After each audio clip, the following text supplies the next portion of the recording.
안녕하세요. 집주인 교육학입니다. 오늘 영상은 집을 사고 싶다고 물어보는 제 또래 친구들에게 해주는 조언입니다. 다들 이런 말 한 번씩은 들어보셨죠? 실거주 한 채는 사고 봐. 만에 하나 떨어지더라도 너가 살면 되잖아. 이런 말을 들어도 고민이 많이 되실 거예요.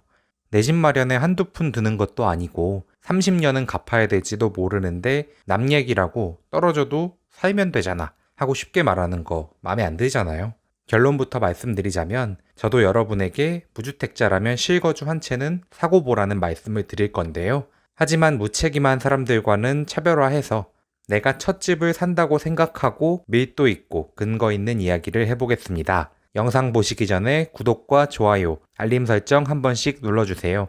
2주에 한 번씩 올려서 자칫 놓치기 쉬운 저의 부동산 노하우 영상을 정기적으로 만나보실 수 있습니다. 무주택자가 실거주 한 채를 사야 하는 이유는 바로 무주택자에게 주어지는 세금 감면 혜택이 어마어마하기 때문입니다. 사실 무주택자가 내는 세금이 줄어든 건 또 아니거든요. 근데 현 정부가 부동산 정책을 규제로 일관하면서 다주택자가 내야 하는 부동산 세금이 엄청나게 늘어나 버렸어요. 상대적으로 무주택자가 내야 하는 세금은 혜택 그 자체가 되어버린 거죠. 그럼 무주택자분들은 이렇게 물어보실 수 있습니다. 내가 다주택자보다 세금을 덜 내는 게 어떻게 내가 집을 사야 되는 이유가 되는데 집값 떨어지면 다주택자만큼은 아니지만 나도 위험해지는 거 아니야? 하고요. 하지만 집값이 올라간다면 세금을 적게 내는 건 엄청난 메리트가 될 수 있겠죠? 그래서 오늘 영상 말씀드릴 스토리라인은 이렇습니다. 수요 공급이 꼬여버린, 공급이 부족한 지금의 부동산 시장에서는 부동산 세금이 곧 집값을 올립니다.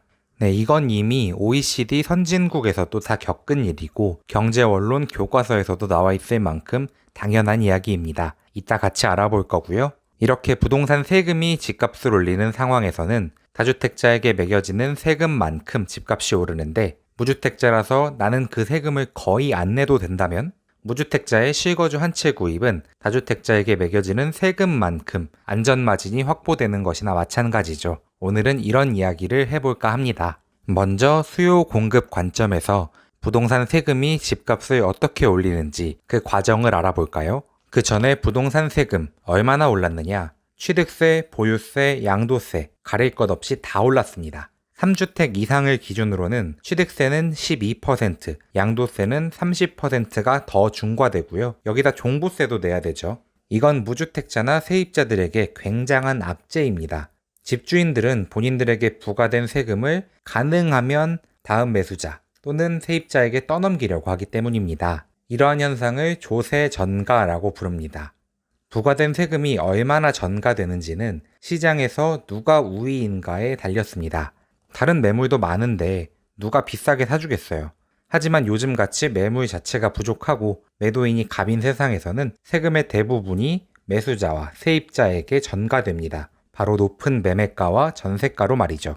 올해 공시가격이 올라서 보유세가 늘어나는 이슈가 있었죠. 아파트 임대 시장에서 재산세와 종부세가 오르는 상황을 가정해 보겠습니다. 네, 보시는 건 주류경제학에서 가장 기본이 되는 수요 공급 곡선입니다. 공공임대 비율이 10%도 채 안 되는 우리나라에서 아파트 임대 시장의 메인 공급자는 다주택자이고요. 수요자는 임차인, 무주택자가 되겠습니다. 보유세의 증가는 임대인 입장에서 사업 비용이 늘어나는 셈입니다. 그러면 공급이 감소하죠. 이 공급의 감소 때문에 임대 공급 곡선은 좌측으로 이동합니다. 거래량은 줄어들고 임대 가격은 올라갑니다. 아무리 부동산에 대해 몰라도 이건 아시잖아요. 다주택자들은 자선사업자가 아니라는 걸요. 이 사람들 돈 벌려고 임대 놓습니다. 그러면 보유세로 인한 비용 증가에 대해 임대인이 임대료를 올리는 건 합리적인 시장 참여자로서 당연한 선택이라고 받아들이셔야 합니다. 밀가루값 오르면 짜장면 오르는 거랑 비슷합니다. 물론 짜장면은 안 먹어도 죽지 않지만 집은 없으면 진짜 죽습니다. 비용 전가가 집에서 더 잘 나타나겠죠. 시장에 매매 물건, 전세 물건이 많다면 임대인이 아무리 세금을 떠넘기려고 높은 가격을 불러도 안 사면 그만일 겁니다. 하지만 집은 살기 위해 꼭 필요하고 작년까지 집값 비싸면 전세 살면 되지 하고 생각했던 게 임대차 3법으로 초래된 전세난 때문에 전세값도 올라간 상황이죠. 게다가 LH 사태까지 터지면서 이사 대책 등으로 정부가 언급한 공급 물량도 제때 확보될지는 아무도 모르는 상황입니다. 지금 이 상황은 집주인들이 조세를 전가하기에 더할 나위 없이 좋은 상황으로 보입니다. 이런 세금을 직접 임차인한테 내달라고 하진 않을 거 아니에요. 그래서 어떻게 전가하느냐?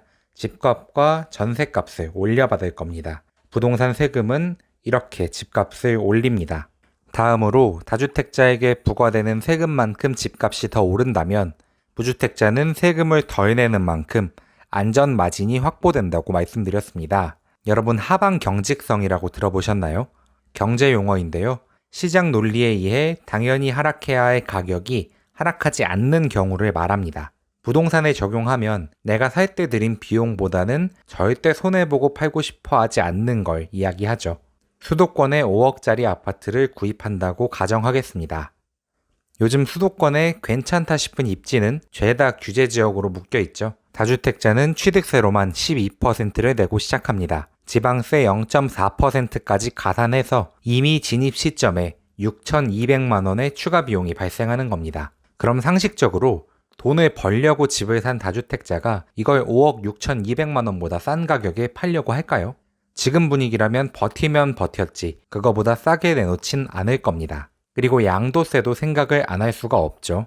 2년 미만 단기 보유 주택의 양도세는 살벌하기 때문에 개인 투자자는 당연히 2년 이상 보유할 거고요. 요즘 시기에 미국의 초우량 배당주도 5%는 수익이 나는 마당에 정부가 규제를 남발하는 부동산, 이미 위험 자산이죠.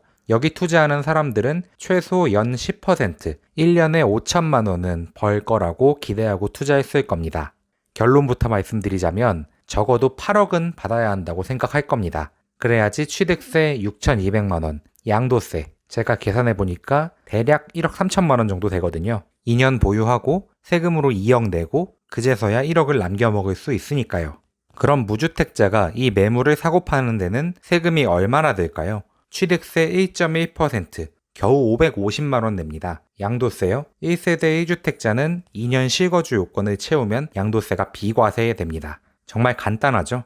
다주택자가 8억에 팔고 수익률 연 10% 남겨 먹을 때 실거주로 같은 집을 구입한 무주택자는 8억에 팔면 고스란히 3억을 벌 수 있습니다. 수익률이 3배는 되네요. 아까 시장에 하방 경직성이 있다고 말씀드렸죠. 시장 분위기가 안 좋아져서 다주택자들이 수익 내기를 포기하고 집을 판다고 해도 취득세는 이미 들어갔잖아요. 최소 5억 6,200만 원 아래로는 안 팔 거라는 이야기입니다.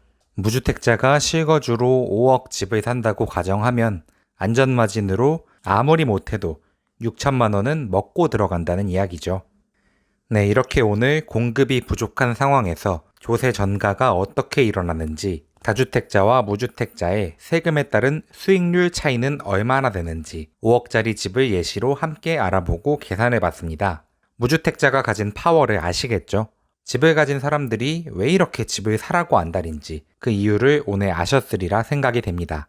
부동산에 대한 세금이 커지면 집값도 오른다는 건 세계적으로도 이미 증명된 이야기입니다. 현 정부에서 부동산 세금을 올릴 때 OECD 국가들과 비교하면서 세금을 올렸던 거 다들 아실 거예요. 그런데 아셔야 할 건 우리나라는 부동산 세금이 크지 않았던 만큼 가처분 소득 대비 주거비가 아주 낮은 나라였습니다. 부동산 세금이 크고 그만큼 주거비도 높은 다른 OECD 국가들과 비교해서 주거 퀄리티 대비 주거비가 현저히 낮았다는 이야기입니다. 그치만 세금이 늘고 전세라는 한국에만 있는 제도가 지금 사라질 위기를 겪으면서 한국의 주거비는 OECD 여타 국가들을 따라가는, 상승하는 모습을 보여주고 있습니다. 사회 초년생처럼 여력이 안 돼서 구매를 못 하시는 분들께는 드릴 말씀이 없습니다. 그렇지만 여력이 되는데 아직 안 사신 분들, 언젠가 내 집 마련을 하긴 할 건데 라며 지금 망설이시는 분들은 한국의 주거 형태가 재편되는 지금 이 시기에 내 집 한 채 마련해 두셨으면 좋겠습니다. 이미 너무 많이 올랐다 라는 이야기는 근거가 없습니다. 시장 참여자들이 수중에 돈을 얼마나 가지고 있는지 우리는 모르잖아요. 가격이 어떻게 향할지는 그 누구도 알 수가 없습니다. 하지만 조세 전가와 하방 경직성으로 미루어 봤을 때 투자자들이 어느 정도로 매도 가격을 생각할지 정도는 합리적으로 추론해 볼 수가 있죠. 모쪼록 합리적인 판단하셔서 아직 내 집 마련이 가능한 지금 현금 가치 하락에 따른 구매력 감소를 피하는 좋은 선택하시기를 바라겠습니다. 오늘 영상 도움되셨다면 구독과 좋아요, 알림 설정까지 부탁드립니다. 구독자 여러분이 집주인이 되는 그날까지 함께 하겠습니다. 감사합니다.